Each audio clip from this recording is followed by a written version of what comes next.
हरे कृष्णा। संसार की सृष्टि में हर कोई एक विशेष उद्देश्य से यहाँ आया है। हर तत्व में एक गुण रहस्य छुपा है। एक ऐसे ही रहस्य से जुड़ी है तुलसी माता की कथा, जो जीवन को भक्ति और शांति से परिपूर्ण करने की शक्ति रखती है। पवित्र और अलौकिक सुगंध से महकती हुई तुलसी की पत्तियां, जो भगवान श्री कृष्ण की प्रीतम है, आज भी भक्तों के हृदय में प्रेम और भक्ति का अलौकिक एहसास उत्पन्न करती है। प्रिय श्रोताओं, आज जया एकादशी के शुभ अवसर पर आप सभी सुनेंगे तुलसी माता और जया एकादशी की व्रत कथा। एक दिन नारद मुनि, जो सदैव ज्ञान और भक्ति की खोज में रहते हैं, भगवान श्री कृष्ण के पास पहुँचे। उनके मन में तुलसी माता के अद्वितीय महात्मा को जानने की तीव्र इच्छा थी। उन्होंने भगवान से पूछा, हे प्रभु, हम जानते हैं कि तुलसी माता आपको अत्यंत प्रिय है, लेकिन उनके जन्म और उनके अद्भुत महात्मा के बारे में हमें अधिक जानने की उत्सुकता है। तो भगवान श्री कृष्ण अपने दिव्य रूप में मुस्कुराते हुए नारद मुनि की जिज्ञासा को समझते हैं और उन्हें तुलसी माता की कथा सुनाने का निर्णय लेते हैं। उनका हृदय प्रेम और ज्ञान से अभिव्यक्त होता है और उनके मुख से निकलती है तुलसी माता की अद्भुत कथा, जो न केवल भक्ति के मार्ग को स्पष्ट करती है, बल्कि संसार में शांति और पवित्रता के संदेश को फैलाने का भी कार्य करती है। प्राचीन समय की बात है, जब धरती पर राक्षसों का अत्याचार और पाप बढ़ चुका था, देवताओं का क्षय हो रहा था और संसार में अंधकार फैल गया था। इस समय भगवान श्री विष्णु ने मनुष्य को शांति और पुण्य की प्राप्ति के लिए एक अद्वितीय साधना का मार्ग बतलाया। वो साधना थी तुलसी की पूजा। तुलसी का जन्म एक दिव्य घटना से हुआ था। एक बार जब भगवान श्री विष्णु अपने भाग्यशाली निवास स्थल क्षीर सागर में योग निद्रा में लीन थे, एक अत्यंत पुण्यशाली ब्राह्मणी, जिसका नाम विष्णुपति था, अपने पति के साथ एक छोटे से वन में निवास किया करती थी। वह भगवान श्री विष्णु की भक्ति में पूर्ण रूप से लीन थी और रोज अपनी पूजा में श्रद्धा से तुलसी के पत्तों का इस्तेमाल किया करती थी। विष्णुपति के हृदय में सच्ची भक्ति और समर्पण था, पर एक दिन जब वह पूजा करने गई तो उसने देखा कि एक राक्षस ने उसके तुलसी के पौधों को नष्ट कर दिया था। वह अत्यधिक दुखी हुई और भगवान श्री विष्णु से प्रार्थना करने लगी, हे प्रभु, मैं हर दिन आपकी भक्ति करती हूँ, लेकिन इस राक्षस के कारण मेरे पूजन का उद्देश्य विफल हो रहा है। कृपया प्रभु मुझे इस कष्ट से उबारें। भगवान श्री विष्णु ने अपनी निद्रा से उठकर उसकी प्रार्थना सुनी और उसे वरदान दिया कि हे भक्तिन, तुम्हारी भक्ति को कभी कोई नष्ट नहीं कर सकता। तुम्हारी पूजा के कारण तुम पवित्र हो और तुम्हारी इच्छाओं को मैं पूरा करूँगा। तुम्हें शीघ्र ही एक ऐसी कन्या प्राप्त होगी जो मेरे प्रति तुम्हारी भक्ति का प्रतीक होगी। वह कन्या तुलसी के रूप में उत्पन्न होगी और इस पृथ्वी पर सबसे पूज्य होगी। भगवान की कृपा से कुछ समय बाद विष्णुपति ने एक दिव्य कन्या को जन्म दिया।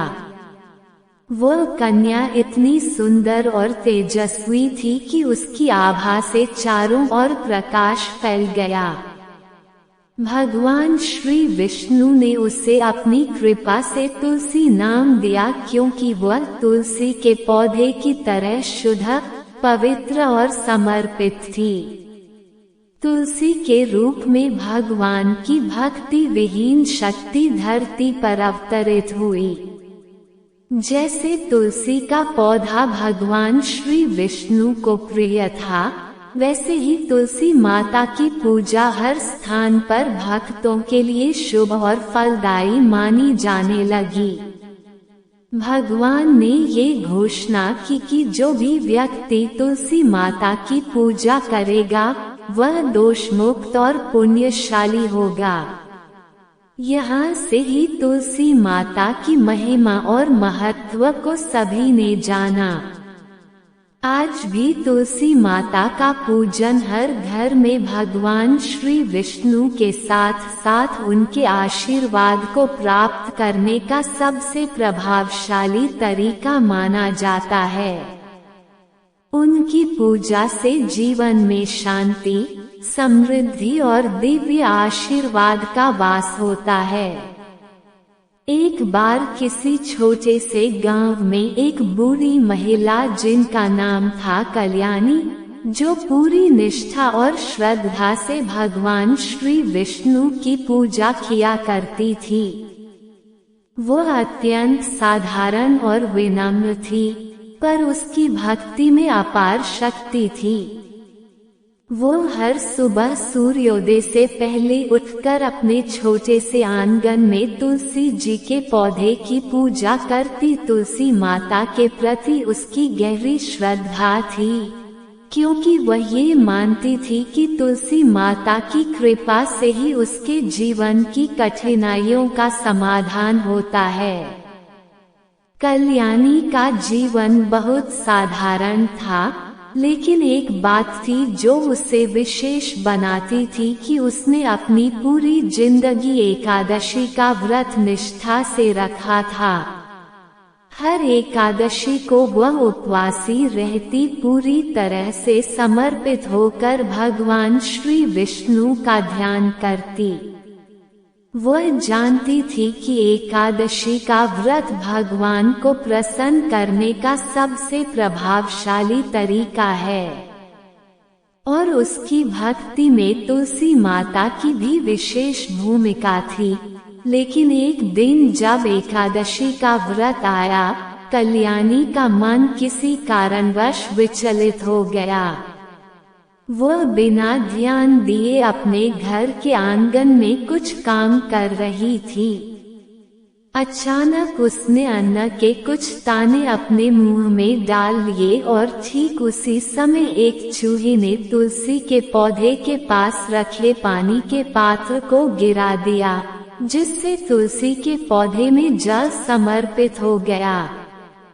ये देखकर कल्याणी घबरा गई और जल्दी से पानी के पात्र को तुलसी के पौधे से दूर किया।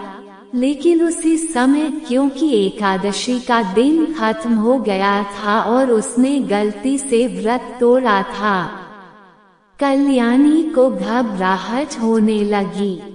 वो सोचने लगी कि अब मेरी पूजा और व्रत का कोई मूल्य नहीं रहा।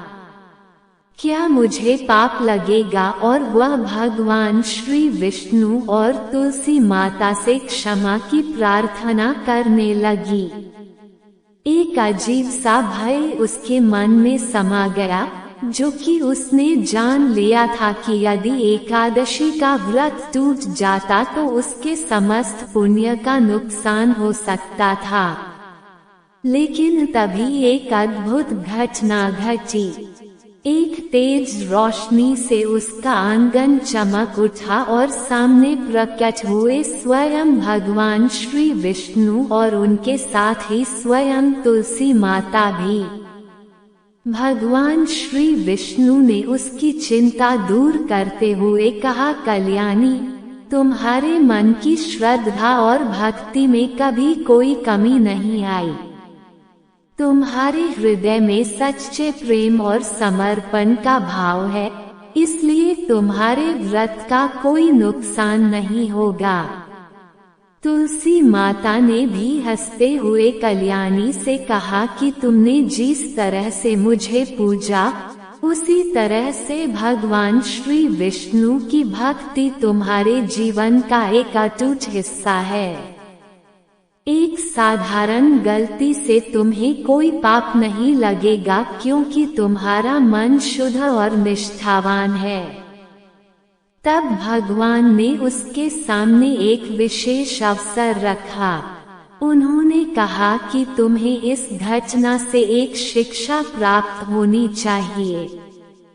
तुम्हारी भक्ति में कोई कमी न हो, लेकिन कभी कभी परिस्थितियां हमारे नियंत्रण से बाहर हो जाती है।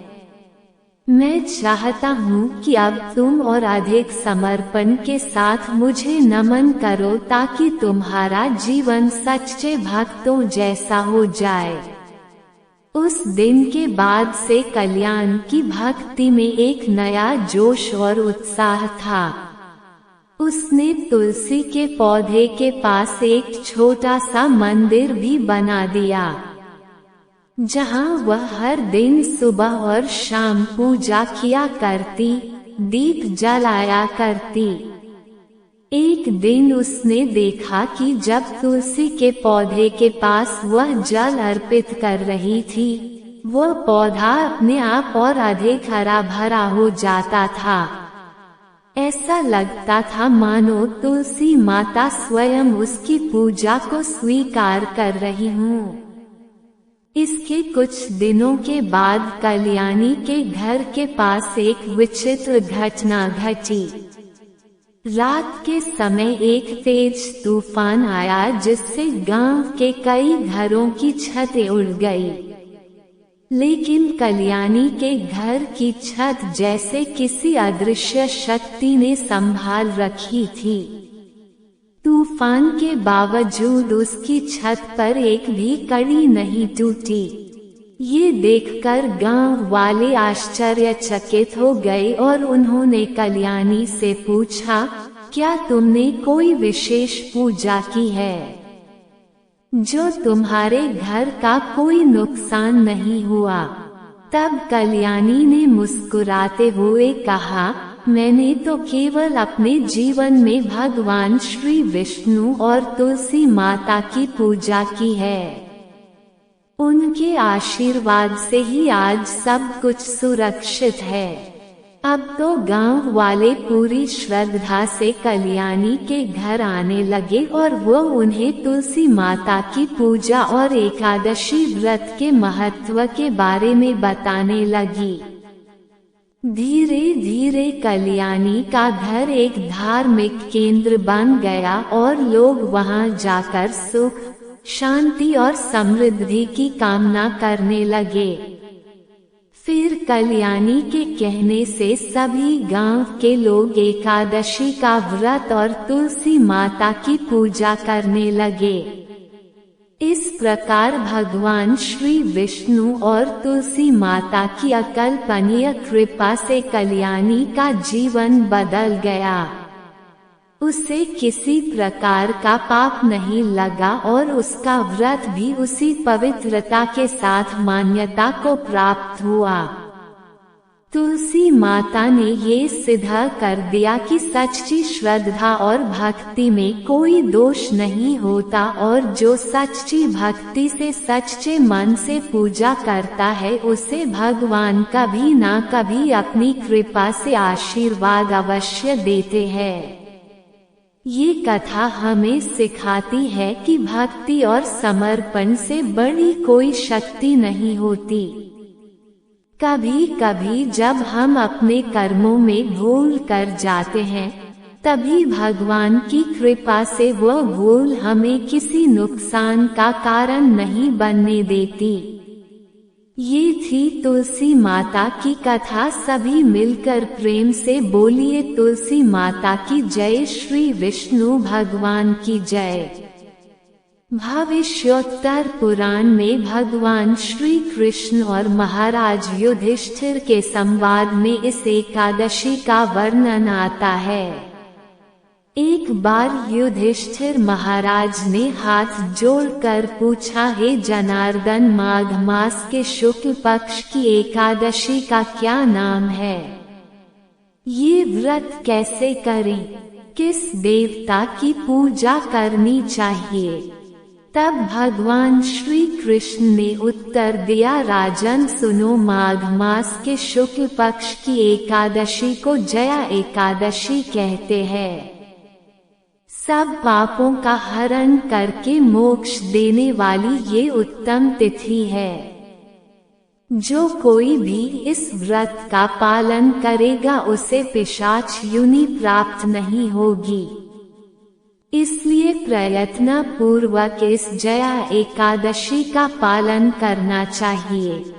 प्राचीन काल में स्वर्ग में देवराज इंद्र का राज्य था।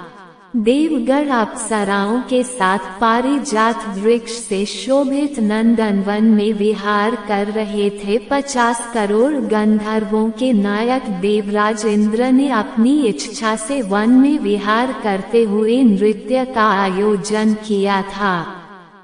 गंधर्वों में प्रमुख पुष्पदंत, चित्रसेन और उसका पुत्र ये 3 थे। चित्रसेन की पत्नी का नाम मालिनी था। मालिनी और चित्रसेन की कन्या पुष्पवंती थी। पुष्पदत्त गंधर्व का पुत्र माल्यावान था। माल्यावान पुष्पवंती के सौंदर्य पर मोहित हुआ था। ये दोनों भी इंद्र की प्रसन्नता के लिए वहां नृत्य करने आए हुए थे। ये दोनों भी अन्य अप्सरों के साथ आनंद में गायन कर रहे थे, किंतु एक दूसरे पर अनुराग दृष्टि होने के कारण वे मोहित हो गए और उनका मन विचलित हो गया। इसलिए वे शुद्ध गायन नहीं कर सके। कभी ताल गलत तो कभी गायन रुकता। इसी बात से क्रोधित और अपमानित होकर देवराज इंद्र ने उन्हें श्राप दिया। आप दोनों पति थे, मूर्ख है तुम्हारा धिक्कार हो। मेरी आज्ञा भंग करने के फलस्वरूप आप पति पत्नी के रूप में पिशाच योनि में जन्म लेंगे। देवराज इंद्र से ऐसा श्राप मिलते ही वे दोनों बड़े दुखी हुए। फिर हिमालय में जाकर पिशाच योनि को प्राप्त होकर भयंकर दुख भोगते रहे। शारीरिक पाठक से प्राप्त हुई इस योनि से पीड़ित वे एक दिन पर्वत की गुफा में भ्रमण कर रहे थे कि पिशाच पति ने अपनी पत्नी से पूछा, हमने ऐसा कौन सा पाप किया है जिसके लिए हमें ये योनि मिली? नरक यातनाएं तो दुखदायक है, पर पिशाचिनी में भी बहुत दुख है जो बहुत भयानक है। इसलिए पूर्ण प्रयत्न से इस पाप से छुटकारा प्राप्त करना चाहिए। दोनों चिंतामग्न थे, किंतु भगवान की कृपा से उन्हें माघ महीने की एकादशी तिथि प्राप्त हुई। जया नाम से प्रसिद्ध ये तिथि सब तिथियों में उत्तम है। इस तिथि को उन्होंने अन्न ग्रहण नहीं किया, जल ग्रहण भी नहीं किया, किसी जीव की हत्या तक नहीं की और न ही कोई फल खाया। दुख से व्याकुल सूर्यास्त तक वे बरगद के वृक्ष के नीचे बैठे रहे। भयानक रात उनके सामने उपस्थित हुई, पर उन्हें निद्रा तक नहीं आई। कौन से भी प्रकार का सुख और काम सुख भी उन्होंने नहीं भोंका। रात्रि समाप्त होने पर सूर्योदय हुआ। द्वादशी का दिन निकला, उनसे जया एकादशी के व्रत का पालन हुआ था। उन्होंने रात भर जागरण भी किया था और फिर व्रत के पुण्य प्रभाव और भगवान विष्णु की शक्ति के कारण दोनों इस योनि से मुक्त होकर अपने पूर्व रूप को प्राप्त हुए। उनके हृदय में फिर से पहले की तरह अनुराग उत्पन्न हुआ। अलंकार से शोभित होकर विमान में विराजमान होकर वे दोनों स्वर्ग लोक को गए। देवराज इंद्र के सामने प्रसन्नता पूर्वक जाकर उन्होंने सादर प्रणाम किया। उन्हें पूर्व रूप में देखकर देवराज इंद्र को बड़ा आश्चर्य हुआ और उन्होंने पूछा, किस पुण्य के प्रभाव से आप दोनों पिशाच योनि से मुक्त हो पाए? मुझसे श्राप पाकर भी आप कौन से देवता के आश्रय से श्राप मुक्त हो गए? तब माल्यवान ने कहा, हे स्वामी, भगवान वासुदेव की कृपा से तथा जया एकादशी के प्रभाव से हम पिशाच योनि से मुक्त हुए हैं। तब देवराज इंद्र ने कहा, अब मेरे कहे अनुसार आप दोनों सुधापन कीजिए। जो भगवान विष्णु की शरण लेते हैं और एकादशी व्रत का पालन करते हैं वो हमें भी पूजनीय है। ये थी आज की कथा। उम्मीद है आपको कथा पसंद आई होगी। वीडियो को लाइक जरूर कीजिएगा। कल फिर मिलते हैं एक नई वीडियो के साथ। तब तक राधे राधे।